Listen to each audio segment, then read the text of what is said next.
Branching out because WoW is dead. Yeah, that's about right. And welcome back to another video. So today we are going for something a little bit meta. Now I don't want this to take away from the main content that I do, so it's not going to be massively edited, and it's totally something that is okay for just listening to. Now, look, Battle for Azeroth has been a bit of a funky time for the game, and we really don't need to get into why. That's not why this video exists, and really, this video exists because I kind of want to address the state of the community, my part in it, and the challenges that we all face, at least how I see them. And to be clear, this video has literally nothing to say about the content of the game. It's entirely agnostic to the state of the game and all that stuff, and it's not speaking to any particular narrative. That said, if you don't agree with me in this video, please tell me. I would genuinely love to hear the discussion that this one. He got 800 dislikes on this video, so I don't know, maybe he's right. To exist. Once the battle lines are drawn up and the narratives are solidified in the hive mind of the social media, you know, along with the pollutant incentive mechanics of social media, we're left with really little crossing of the streams. We're left with little conversation between people who hold disagreements. And that all sounds like mighty, lofty stuff, and it might seem a little silly to apply it all to video game drama, but I really do think that the current expression of our WoW predicament is something that's echoed across the world in other contexts. So first of all, I want to just talk about the state of human communication and kind of tear down the concept of positivity and negativity, because they're really, really messy, non-specific terms, and I don't think they do anyone any favors. What is a positive opinion? Is that an opinion that's in alignment with Blizzard's thinking? Is that an opinion that anyone... Yes, that's the thing, is that, like, people that want you to be positive about the game, like, they want to live in a delusional fantasy world, right? Which I think is kind of funny because, I mean, obviously we're all playing a fantasy game, but at a certain point you've got to realize that there's a little bit more to it than that. But maybe I'm just wrong about that, yeah. They want to live in a fantasy world, and they want you to live there with them. Individual agrees with. Is it used in reference to something that somebody said, or is it used as a long-term, assessment of their character? So these are, I think, sloppy words that play into a larger problem, which is a lack of specificity. We kind of live in a world where, like, what a surprise that nuance is lost on the internet. Those things matter because they're powerful tools, and they do not matter because they correlate to the truth. And that's why living in a world of specifics and details is really what's important. Be it in alignment with Blizzard or not in alignment with Blizzard, I think that this lack of specifics in favor of playing into a narrative is one of the prevailing issues that we face. Default... It's completely fucking right. I mean, it's completely fucking right. Let's be honest. I mean, all the things, like, if an idea can't fit into a tweet, it's not going anywhere. It doesn't matter. Like, there's no nuance to fucking anything. If you can't fit something inside of a tweet, it doesn't matter. That's it. They're never going to figure it out. It's never going to go anywhere. It's always going to be confusing for people. And unfortunately, that's the reality that we live in, right? That's all there is to it. I'm sorry, Twitter was a mistake.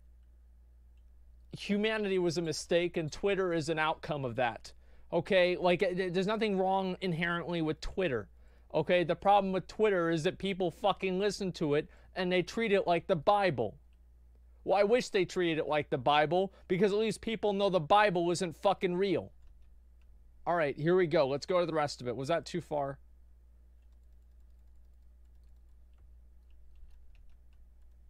To either narrative as the lens through which all information is processed is just not that useful. The thing is, though, we often only recognize when we slip up in retrospect. And I think that's something that happens now more so than ever. Why is that? Well, emotional manipulation and modern technology. There it is. Gamification is when mechanics and rewards are assigned to something. As an example, emotional manipulation. Gamification is a tool, and it's a really powerful tool because it plays into the weak spots of human psychology. Now, while we probably all wish we were able to think and then feel, I think most of the time we feel and then we think, or at least more often than we'd like to admit. I know it certainly is like that for me.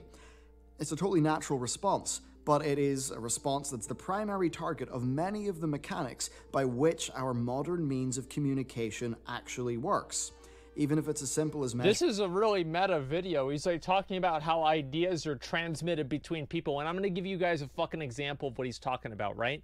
Is whenever Classic WoW came out, I started saying no changes. Now, anybody with a fucking brain knows that there are plenty of things that if they were changing Classic WoW, it would probably be a good thing, right? It's like adding colorblind mode, fixing glitches, those types of things, right? Where like your character just like falls through the ground and dies. Like these are obviously not good things about Classic WoW that it would be good if they fixed them. That being said, no changes is an idea that people can get behind. I don't want any changes that affect the core gameplay and feel of the game that change the way that it would affect my nostalgia and remember the game the way it was 10 years ago. But at the same time, I do want to see some changes that maybe make the game a little bit easier to play in terms of functionality and maybe the colorblind mode and widescreen possibilities. You know, that's way too complicated. Nobody's going to understand that, because they're dumb, right? And if you want to communicate with people, you have to be stupid.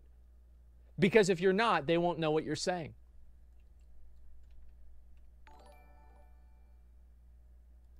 During retweets or likes, or even being worried that somebody has, you know, not read a Facebook message, or maybe that they've read a Facebook message but not responded. It's pretty unlikely we're all going to wake up tomorrow as... I remember like back in the day, I used to try to talk to girls on Facebook, and I would get so fucking mad, dude, if they left me on that scene check mark, the little blue one there. I would get fucking pissed off. And so what I would start doing, because this would annoy me a lot, is I'd start talking to like 10 girls at a time. So if one of them did that, I'd just go talk to the other one, right? And that way it was a double thing, right? And here's why, is because... no, it's not like I was talking to him in real life. It's just on the internet, guys. I'm not a Chad. I was just a fucking loser. So listen, because like then like girls, a lot of them, right? Especially they do that kind of stuff. They're trying to play like mind games with you. So I'm like ignoring them because I forgot that they existed, because I was thinking about like, you know, these other like 5 people that I'm talking to, and they figure that I'm ignoring them, so they want me to give them more attention, so they try harder for it. And so I've got this whole rotation of these like girls trying to talk to me because I'm ignoring them because I'm talking to other girls, but they don't know it. Like, and I did this all the time, man. Like, this was basically like my job, because I didn't have it. Yeah, it's like a rotation, and it works really well. Like, I wouldn't do it if it didn't work, right? And it was a great idea. First time tryhard. Yeah, I mean, yeah, tryhard. Wow, look at that. We had a tryhard. We had a usage of tryhard that wasn't obviously fucking racist. That's great, guys. That's why I haven't banned the emote. It's okay. Yeah, I wasn't really much of a Chad, but yeah, I would talk to like 10 of them at a time, and I remember like. I never really felt bad about it either. Like, because I'm like, yeah, I mean, you know, why not? I still don't really feel bad that I did it, but it's ridiculous to go back and look and see what I did, though. I don't know. Okay, let me go back over here. High school was my best years. I did this, like, right as soon as I got out of high school, because I didn't have anything else to do. It was kind of like having different, like, games that I was playing, right? And one was, like, Stacy, the other one was, like, Amanda. And I would be like trying to get to the next level, and then as soon as I got stuck on one of them, I'd basically stop playing it until the catch-up mechanic came back and I was able to advance in the story again. And it was actually great. Like, I'm telling you, like, it's just completely fucking, it's absolutely disgusting that I used to do that. But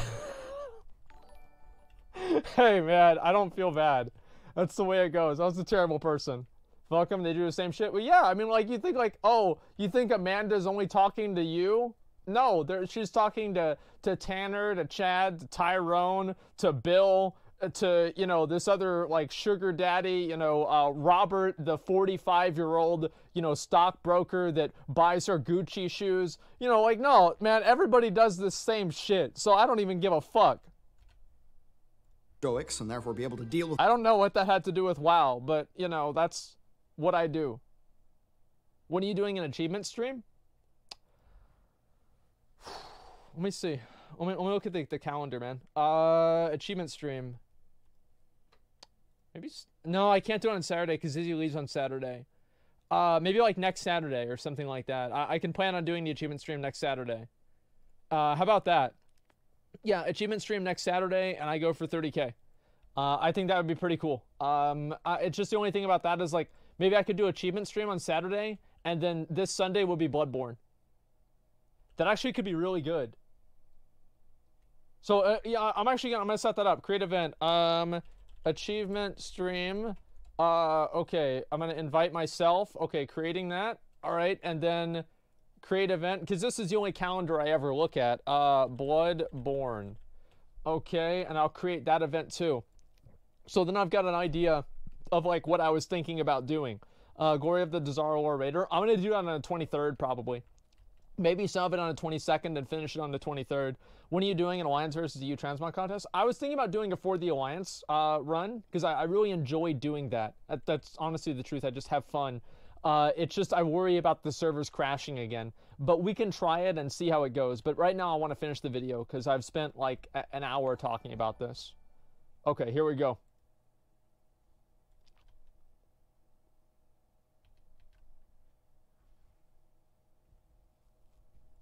All this stuff, but I think it is best to understand how all of this plays a major role in communications and the eroding impact that this really has, where often you're not engaging with people's thoughts, you're engaging with people's feelings put out into the world at a time where they're being felt at their highest magnitude. That's right, because if you appeal to emotion, it's like kind of cheating. But you know what happens whenever you're cheating? You usually win. I mean, you usually win. That's what happens. Like, because if you're cheating, right, you're gonna win, and that's my best advice, right? I'm not talking about being like transparent or whatever, but it's like if you appeal to people's emotions, they're gonna be more likely to agree with you, because people think emotionally, because most people don't really have the capacity for like rational critical thought. It's just not. They just don't. So if you try to appeal to people rationally or critically, it doesn't make a difference at all. Okay, here we go. Yes, they do. No, they don't. Definitely might be. Do you know how I can know that people in general don't think rationally? Just Twitch chat. Resemblance to what, you know, anyone thinks, but maybe not as good as, say, if you had them write an essay on their viewpoint. Certainly it won't be an ideal representation. That means that we're just not really engaging with people at their best. We're engaging with people at their most feral, right? When the primal emotions that drive us all kind of take hold. Now look, I'm guilty. Using the internet as a basic lol. We think that's funny? Okay, go watch Nancy Grace that she wants pot banned because one college slut got upset and got high too much and drove into a tree. And she wants pot banned. And then there's other middle-aged moms that agree with her. The internet is smarter, if anything. It's like you watch these stories. It's like, one person has something bad happen, and then the entire world is supposed to change. No, like it's even worse than real life. Of this, tweeting dumb things, reacting too strongly to things, engaging with people and myself, in this is about me. Portrayal of myself, and just veering into the territory of communicating with people in bad faith. All these things I think happen to everyone, and really, okay. I think all of this it's kind of the big downside of many aspects of the modern age. So these are some of the fundamental communication problems that I think lead to things being really messy, be it World of Warcraft, politics, which I'm not going to be touching here, or anything else. That's a good idea. These same failures of human communication, as facilitated by the power of gamified, growth-driven technology platforms, seem to just be wreaking havoc across the world in general. Perhaps by better understanding how all of these mechanics impact us in World of Warcraft land, we can actually be a little bit better prepared for the real world. Now, with all that said, let's get on to World of Warcraft, starting with this channel. And yeah, we're going to go for thumbnails and titles, because come on, they're probably what you're thinking about right now. It's certainly what I'm thinking about. And it's not like my thumbnails are subtle. Yeah, this is actually a very, very smart thing to say. World of Warcraft character posed with an emotion that I think will resonate with the viewers based on the topic. Yes. Be it something that is hopeful or something that is, a reaction to a pretty shocking, headline. Take the thumbnail of J. Allen Brack destroying the Heroes of the Storm logo. When creating that, I knew where public opinion was Yep. on the issue and Yep. what the immediate reactions would be. So I made a thumbnail that would resonate with that. After all, it is in line with my own personal knee-jerk reaction, which was kind of like, what? Now, that said, is it clickbait? No, it's not. Clickbait is when a thumbnail is not in line with the topic of the video. What the thumbnail is, though, is it is a thumbnail. Here, I'll show you what clickbait is.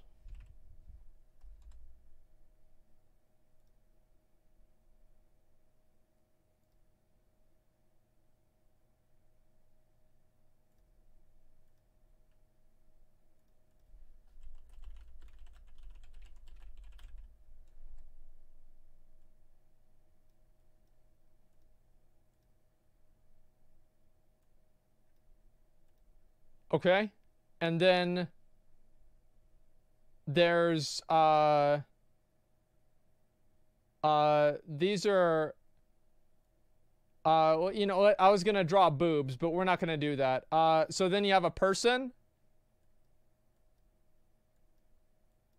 and then after that there's a circle with an arrow pointing to it. And then they say, oh my God. Okay, and this is basically, oh, just, no, cancel that. Okay, let's see, is this good? Yeah, this is good. So this is exactly what clickbait is. As you guys can see right here, this is every single show that you've ever seen, right? Every single YouTube video. Like, let me see if I can find some. You won't believe what happened.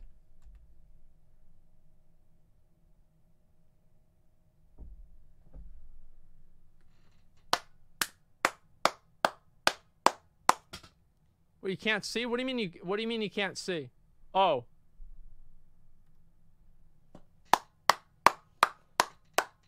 There it is, boys. There it is. I forgot I had that other thing in front of me. See, I mean, what do you even say about that kind of shit? It's so obvious what's going on here, right? I mean, there's so many of them. You won't believe what happened in Indonesia. That is impossible. 2 weeks ago, what even is this video? What is this? What is happening? Oh my God. It's a pillar of fucking God that's coming to punish the sinners in Indonesia for not believing in the right book. It's like Sodom and Gomorrah all over again. Let's see, what's this? Oh, I know what that is. That's a spaceship. Okay, and then let's go over here. And now we'll get to the real content of the video, which is Ted and Bill sitting in their apartment talking about how much money this video is going to accumulate from people that are really dumb. And these are the two masterminds behind this video. They've thought everything out, and they can see everything. Well, at least he can. Look at this, man.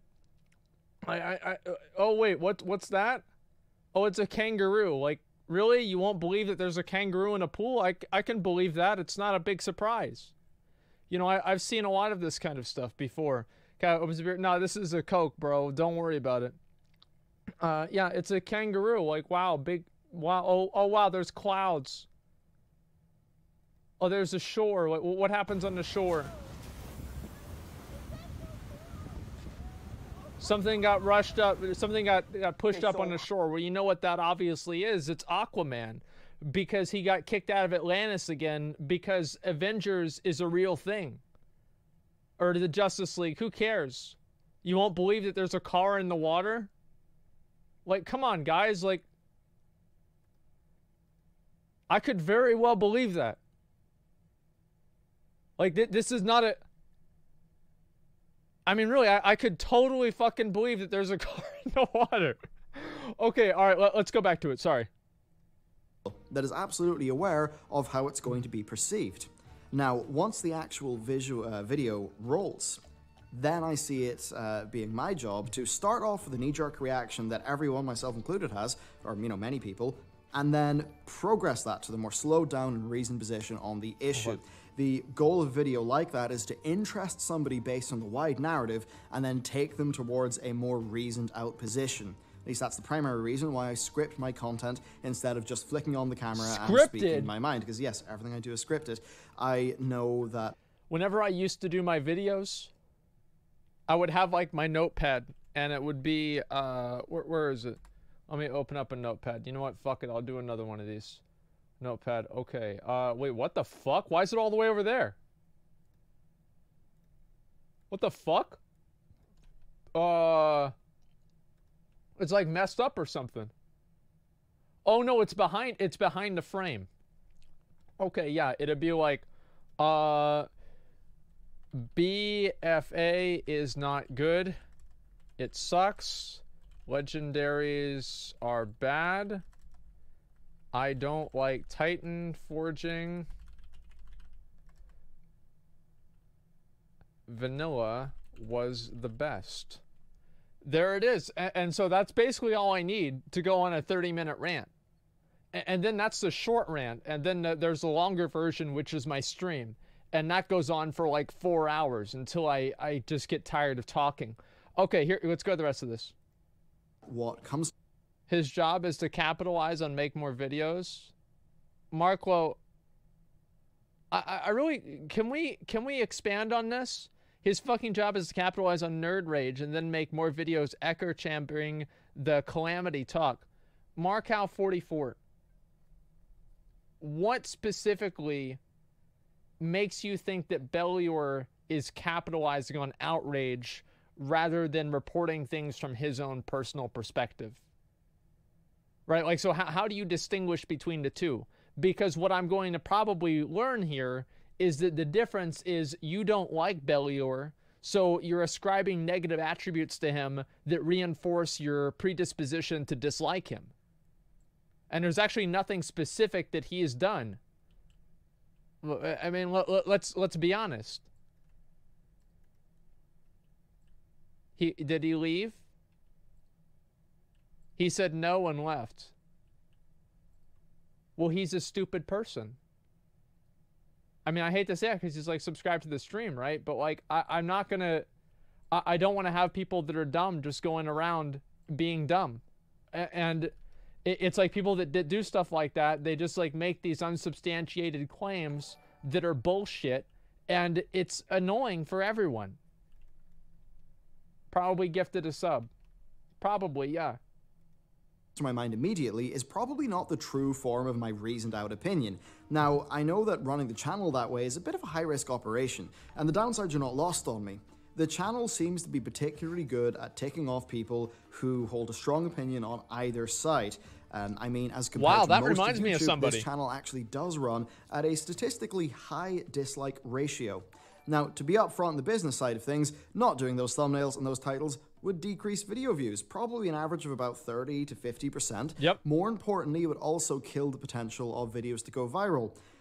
Really, that's just the way it is with the YouTube and how how the algorithm works. And when this channel is supporting the income of 6 people by funding the early stages of the game studio, wow, it would be foolish and irresponsible not to do that. So that's kind of the MO of the channel. The titles and thumbnails basically are kind of mirroring my own knee-jerk reaction to something, and then the actual content is basically me sitting down, writing out what I really think and trying to come to the more complete version of my thoughts. And that's generally why you'll see my videos be, this is a big shocking bit of news, and then as we go through the video, it kind of moves towards a more reasoned and sometimes more hopeful position. Now this leads me on to a bit that I'm going to call the explanation problem. Being reasonable. They say don't shoot the messenger. Well, in the modern day, I'd really like to say don't shoot the explainer. Now, my goal with a lot of these videos is to tackle the more dramatic topics in a way that is kind of explaining why people think what they do and what can be done based on that. So, yeah, this bit of the video will definitely seem self-serving. Basically, I worry that increasingly explaining something is seen as having a really strong opinion on it. For an example, explaining common criticisms on Azerite. That can be done in a non-biased, non-narrative driven way that I think is extremely useful. Okay. One problem is that it will often be seen as adding fuel to a fire, when it's actually an attempt to rescue the good ideas from the firestorm and then share them.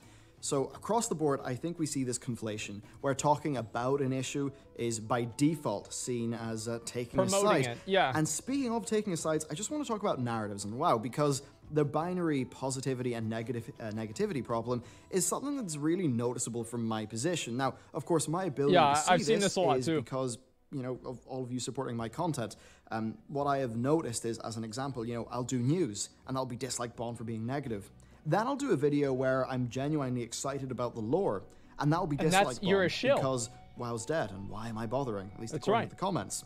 I think it kind of highlights a problem of binary narratives, because from my perspective, I can be highly critical of aspects of World of Warcraft, but I can also be highly excited about others. Nothing's a singular entity, but the power of overarching narratives is such that many people do just really reduce things down. And really, that's the thing about hopping on a big positivity or negativity train. You know, you get to think a single thing, either a good thing or a bad thing, and you got a built-in set of allies to back you up, and it's not that good. And obviously, I find myself I would agree with that traps all the time as well. Now, with World of Warcraft specifically, I think there's a few more factors that play into it. There is a bit of a sunk cost fallacy. At the end of the day, we're all dinosaurs here. We've been in this game for a long time. I also think the game's a part of many of our identities. Why you have to say that? You know, indeed, this game got a lot of us, myself included, through some pretty dark times. Yeah, I played the so game it for definitely 10 holds years. a special place. And to be clear, I 12 can't blame years. anyone for that. But I want to move on to a section I'm calling Digital Monk, because sometimes I see people say that they think I have like a level head and things, or that my analysis comes off as being kind of reasonable or a bit hopeful. Now, I think the most helpful thing that I've done to allow that to happen is to disengage, because I kind of know I'm really, you know, I can be prone to, you know, getting on the train, so to speak. So I only check Twitter once a day, and I've muted all social media notifications on my phone, bar Slack. Wow. I barely watch any World of Warcraft content on YouTube, and Good I idea. never watch content about a topic that I've not yet covered until after I've written the video. Nothing's been better for my mental health, and also I think my ability to be kind of balanced, as basically disconnecting from the click economy as much as I can. And I think That that's means he probably doesn't a watch good thing. Asmongold Now, React what this has videos. all taught me is that when I engaged heavily online all the time, it just served to strengthen my own existing opinions and you know, fan the flames of my emotions in a very predictable way. No, if he disconnected, he'd be playing a Demon Hunter. It wasn't useful, so I suppose, I mean, if you ever feel like something's taking up too much headspace, my personal recommendation from experience would be that disengaging with that away media from could it. actually Yeah, be there a you good go. thing to do. So for me, the key thing about this video is I just want to get across why I think things are the way that they are, and just, you know, help a little bit, I guess. I think it's becoming very hard to have an idea-based discussion, and I think these are some of the core reasons why. I think that understanding this stuff is really helpful if you don't want to be driven mad by the state of online communication these days. A lot of the time, it just seems like there's a kind of a lack of understanding between people, and when that happens, the default is to lampoon the other person's motive and not to understand what they think. So my hope is that through talking through my own experience with this, from running the channel, and you know, what I think of all this stuff, he's trying based to, like, on the pretty large amount of data that I get through the likes I'll and the let it dislikes and finish. the comments, that I can just kind of help explain why things are the way that they are. So that's my take on the There he state of is. communication in general and how it impacts World of Warcraft specifically, as well as my own experiences of how it's been with the channel and how I have tried to you know, deal with all that. So I'd love to hear what you've got to say about this. That's really all that I have today. The third part of my Wrath of the Lich King documentary is coming up super soon. I more also content. have a Thank preparation God. guide for Thank season 2 fucking coming God. up really soon as well. So Okay. there is actual content coming on the channel and not just bizarre thought pieces like this. So let me know what you think. Thank you very much for watching this video, and I'll see you next time.